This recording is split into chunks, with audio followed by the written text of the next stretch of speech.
بسم اللہ الرحمن الرحیم۔ دجال کے حوالے سے ہماری یہ دوسری قسط ہے۔ دجال اس وقت کہاں ہے؟ کیا یہ پیدا ہوگا یا پیدا ہو چکا ہے؟ یہ وہ سوال ہیں جو ہر ذہن میں آتے ہیں۔ حضرت فاطمہ بن قیس روایت کرتی ہیں کہ ایک منادی سب کو نماز کے لیے مسجد میں جمع ہونے کا اعلان کر رہا تھا۔ میں بھی مسجد چلی گئی اور حضور اکرم صلی اللہ علیہ وآلہ وسلم کے ساتھ نماز ادا کی۔ میں مردوں کے پیچھے عورتوں کے صف میں تھی۔ جب حضور اکرم صلی اللہ علیہ وآلہ وسلم نے نماز ادا فرما لی تو آپ منبر پر تشریف لے گئے۔ اس وقت آپ کا رخ انور متبسم تھا، یعنی آپ تبسم فرما رہے تھے۔ آپ نے فرمایا کہ ہر آدمی اپنی نماز کی جگہ پر موجود رہے۔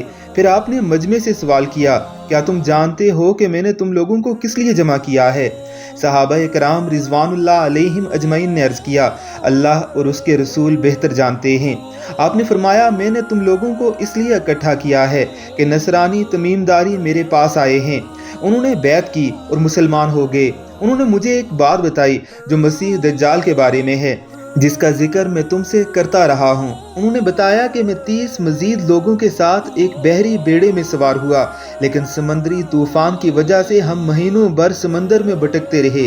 پھر ایک دن ہمارا بحری بیڑا غروب آفتاب کے وقت سمندر میں ایک جزیرے کے کنارے جا لگا۔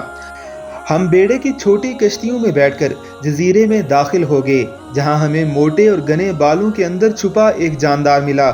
ہم نے اس سے کہا کہ تو کون ہے اور کیا چیز ہے؟ اس نے کہا کہ میں جساسہ ہوں۔ ہم نے کہا جساسہ کیا ہے؟ جساسہ یعنی بہت زیادہ جاسوسی کرنے والا۔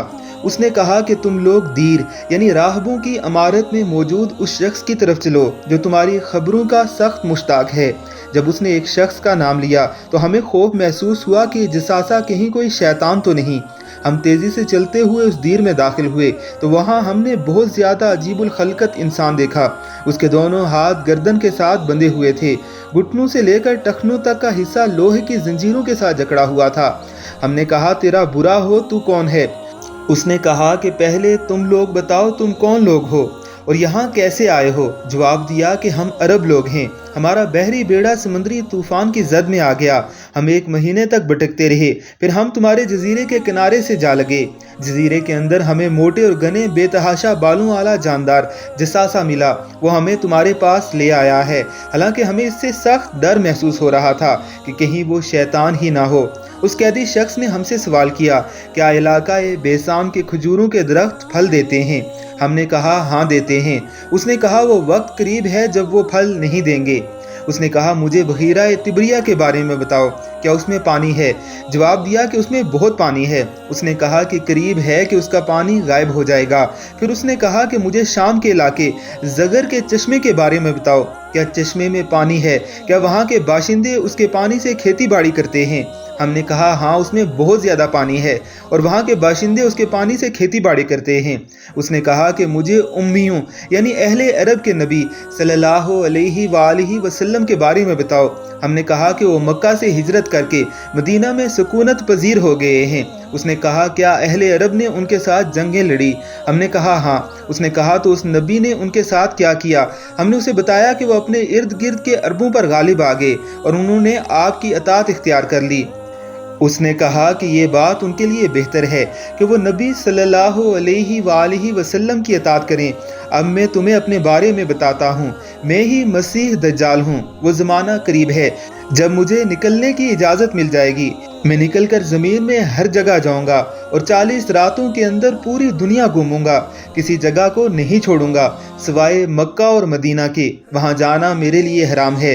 میں جب بھی ان 2 بستیوں میں جانے کی کوشش کروں گا تو ایک فرشتہ اپنے ہاتھ میں سونتی ہوئی تلوار لیے میرے سامنے آ جائے گا۔ وہ مجھے اس میں جانے سے روک دے گا۔ ان دونوں شہروں کے تمام راستوں پر فرشتے پہرے دار ہوں گے۔ فاطمہ بنت قیس کہتی ہیں کہ پھر رسول اللہ صلی اللہ علیہ وآلہ وسلم نے اپنے عصائے مبارک کو منبر پر مارا اور فرمایا، یہ طیبہ ہے، یہ طیبہ ہے، یہ طیبہ ہے۔ آپ کی مراد مدینہ منورہ سے تھی۔ پھر فرمایا، خبردار رہو، کیا میں تمہیں اس کی خبر پہلے نہیں دے چکا؟ लोगों ने कहा, जी हाँ। आपने फरमाया, मुझे तमीम की बात अच्छी लगी, वो इसी के मुताबिक है जिसके बारे में मैं तुम सबको आगाह कर चुका हूँ। जो कुछ मैंने तुम्हें मक्का और मदीना के बारे में बताया था, याद रखो वो शाम के समंदर में हो सकता है, फिर या यमन के समंदर में। फिर आपने फरमाया, नहीं बल्कि वो मशरक की तरफ है, जो भी वो है मशरक की तरफ है। फिर आप सल्लल्लाहु अलैहि वसल्लम ने मशरक की तरफ इशारा फरमाया। सैयदा फातिमा बिनते कैस फरमाती हैं कि मैंने ये हदीस रसूलुल्लाह सल्लल्लाहु अलैहि वसल्लम से सुनकर हिफ्स कर ली थी। सही मुस्लिम हदीस नंबर 7386। यहाँ रुककर हम इस बात को असरी तत्बीक देते हैं। कहते हैं कि जजीरा नुमा अरब से जब मशरक की सिमत सफ़र किया जाए तो 4 जजीरे आते हैं, जिनमें 2 ओमान की साइड पर आते हैं, एक हिंदुस्तान और एक पाकिस्तान की साइड पर आता है। इस जजीरे का नाम आस्तुला है। ये हिंदुओं के कदीम मोबद कदों में से एक मोबद कदे की जगह है, जहाँ पर काली देवी का मंदिर है। हमारे प्यारे पैगंबर अलैहिस्सलातु वस्सलाम ने हदीस मुबारका में फरमाया था कि दज्जाल ना शाम में है और ना ही यमन में है। यानी वो 2 जजीरे जो उस तरफ थे वो तो इस बात से निकल गए। अब 2 जजीरे बाकी रहे, एक हिंदुस्तान की तरफ और एक पाकिस्तान की तरफ। हिंदुस्तान की तरफ आने वाले जजीरे का नाम लक्षद्वीप और पाकिस्तान की तरफ आने वाले जजीरे का नाम अस्तुला है। नबी अकरम सल्लल्लाहु अलैहि वसल्लम मदीना शरीफ में खड़े थे। आपने मशरक की समत इशारा करके ये फरमाया था कि दज्जाल वहाँ है। याद रखिए कि मशरक की तरफ सिर्फ पाकिस्तान बनता है, हिंदुस्तान भी मशरक की सिम से कुछ हट जाता है। लिहाजा अस्तुला आइलैंड ही वो इलाका है जहाँ दज्जाल के हवाले से उलमाए मुहक्किकीन पेशन गोइयाँ करते आए हैं। हदीस मुबारका में एक मोबद कदे का जिक्र आया है। याद रखिए कि हिंदुस्तानी जजीरे पर कोई दीर या मोबद कदा नहीं, लेकिन पाकिस्तान के इस जजीरे पर हिंदुओं का एक कदीम तरीन मंदिर मौजूद है, जिसे काली देवी का मंदिर कहा जाता है। हदीस मुबारका में मौजूद वाक़यात को अगर इस बात से जोड़ा जाए तो यूँ लगता है कि जैसे ये वही जजीरा है जिसकी खबर आका अलैहिस्सलातु वस्सलाम के प्यारे सहाबी ने आका अलैहिस्सलातु वस्सलाम को दी थी, जिसके बारे में आका अलैहिस्सलातु वस्सलाम ने पेशन गोई फरमाई थी। हदीस में बयान की गई जसासा और काली देवी की तस्वीरें निकाल कर देख लीजिए, आपको इनमें अजीबो गरीब मुमासलत नजर आएगी। काली देवी को काली ताकतों की माता कहा जाता है। यही वजह है कि बेशुमार मुहक्किकीन इस बात पर इत्तफाक रखते हैं कि पाकिस्तान में मौजूद ये जजीरा ही शायद उस दज्जाल का कदीम ज़िंदान था, जिसके बारे में हज़रत तमीम दारी रज़ी अल्लाह ताला अन्हु ने खबर दी थी।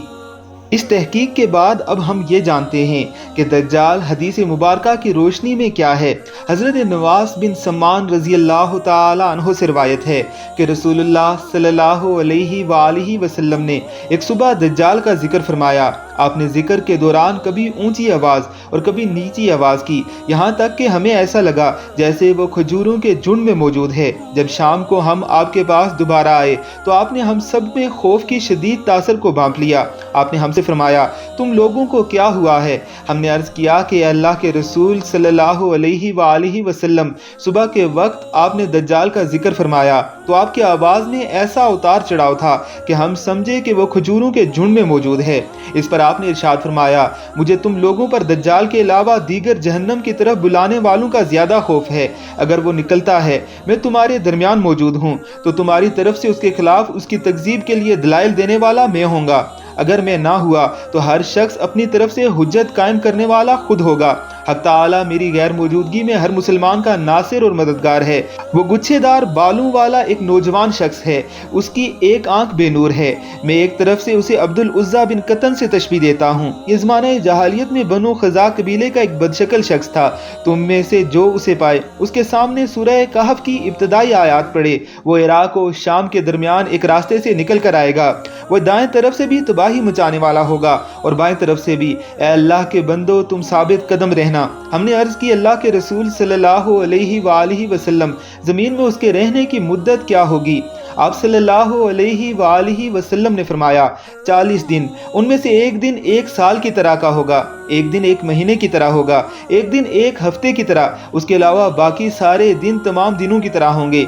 हमने अर्ज किया कि अल्लाह के रसूल सल्लल्लाहु अलैहि वसल्लम, वो दिन जो एक साल की तरह होगा, उसमें हमारे लिए एक दिन की नमाज काफ़ी होगी। फरमाया नहीं, बल्कि वक्त का अंदाज़ा करके पूरे साल की नमाजें अदा करनी होंगी। फिर हमने अर्ज किया कि या रसूलुल्लाह सल्लल्लाहु अलैहि वसल्लम, वो ज़मीन में किस कदर सरत के साथ सफ़र करेगा, यानी तेज़ी से सफ़र करेगा।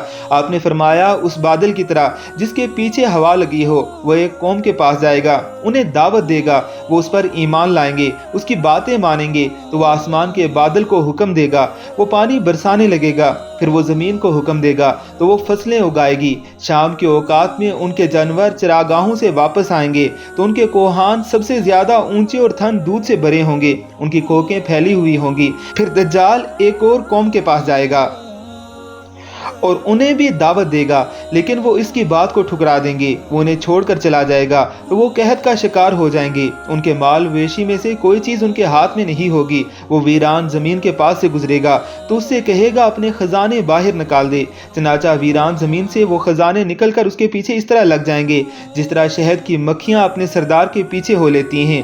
फिर वो भरपूर जवान को बुलाएगा, तलवार के वार से उसके दो टुकड़े कर देगा तो दोनों टुकड़े इस कदर फासले पर गिर जाएंगे जिस कदर तीर मारने वाले और निशाने वाले के दरमियान फासला होता है। फिर वो उसे बुलाएगा तो वो जिंदा होकर दमकते हुए चेहरे के साथ हंसता हुआ आएगा। वो दज्जाल उसी आलम में होगा जब अल्लाह ताला मसीह इब्ने मरियम अलैहिस्सलातु वस्सलाम को मबूस फरमाएगा।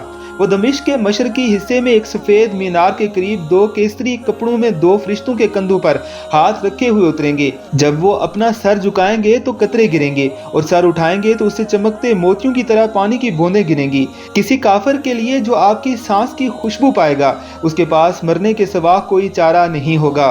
उनकी सांस की खुशबू वहां तक पहुंचेगी जहां तक उनकी नजर जाएगी। हजरत ईसा अलैहिस्सलातु वस्सलाम उसे तलाश करेंगे और बाबुल लुद पर उसे पकड़कर कत्ल कर देंगे। फिर आप लोगों के पास तशरीफ लाएंगे और बतौर शफकत उनके चेहरों पर हाथ फेरेंगे, उन्हें जन्नत में आला दर्जात की खुशखबरी सुनाएंगे। सही मुस्लिम हदीस नंबर 7373, सुनन इब्ने माजा हदीस नंबर 4075। याद रखिए कि लुदिया शहर मौजूदा दौर में इसराइल के दारुल हुकूमत तिल अबीब से 75 किलोमीटर के फासले पर वाक़ है। 1400 साल कबल जब हज़रत सल्लल्लाहु अलैहि वसल्लम ने यह हदीस बयान फरमाई थी, उस वक्त लुद एक छोटा सा गैर अहम गांव था।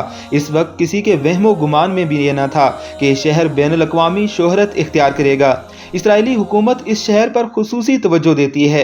यहाँ एक बैनुल अक़वामी जदीद हवाई अड्डा भी है जिसका एक टर्मिनल जदीद तरीन सहूलतों से आरास्ता किया गया है। 1999 में कायम होने वाले इस टर्मिनल को अभी तक नहीं खोला गया। यहूदियों का ख्याल है कि जब उनका मसीह दज्जाल दुनिया में आएगा तो पूरी दुनिया को यहूदी बना देगा, लेकिन अगर बकौल मुसलमानों के हजरत ईसा अलैहिस्सलातु वस्सलाम के आने के बाद उसकी जान को कोई खतरा महसूस हुआ तो उसे फौरी तौर पर उस जदीद टर्मिनल से तेज तरीन जहाज में सवार करके किसी हमदर्द यूरोपीय या अमरीकी शहर भेज दिया जाएगा। इंशाअल्लाह आने वाला वक्त साबित करेगा कि यहूदियों का ये मुकद्दस मसीह किस तरह मसीह इब्ने मरियम के हाथों अपने बदतरीन अंजाम से दोचार होगा। उसकी मददगार शैतानी कुव्वतें नाकाम और नामराद होंगी। दज्जाल के हवाले से मज़ीद मारूज़ात हम अगली वीडियो में आपके सामने रखेंगे। हमारे चैनल को सब्सक्राइब कीजिए और बेल आइकन पर क्लिक कीजिए ताकि ऐसी इंफॉर्मेटिव वीडियोस आपको बर वक्त मिलती रहें। कुर्ब क़यामत के फितनों से आगाही इंतहाई ज़रूरी है। अल्लाह रब्बुल इज़्ज़त की ज़ात हमें इनसे महफूज रखे। आमीन, अल्लाहुम्मा आमीन।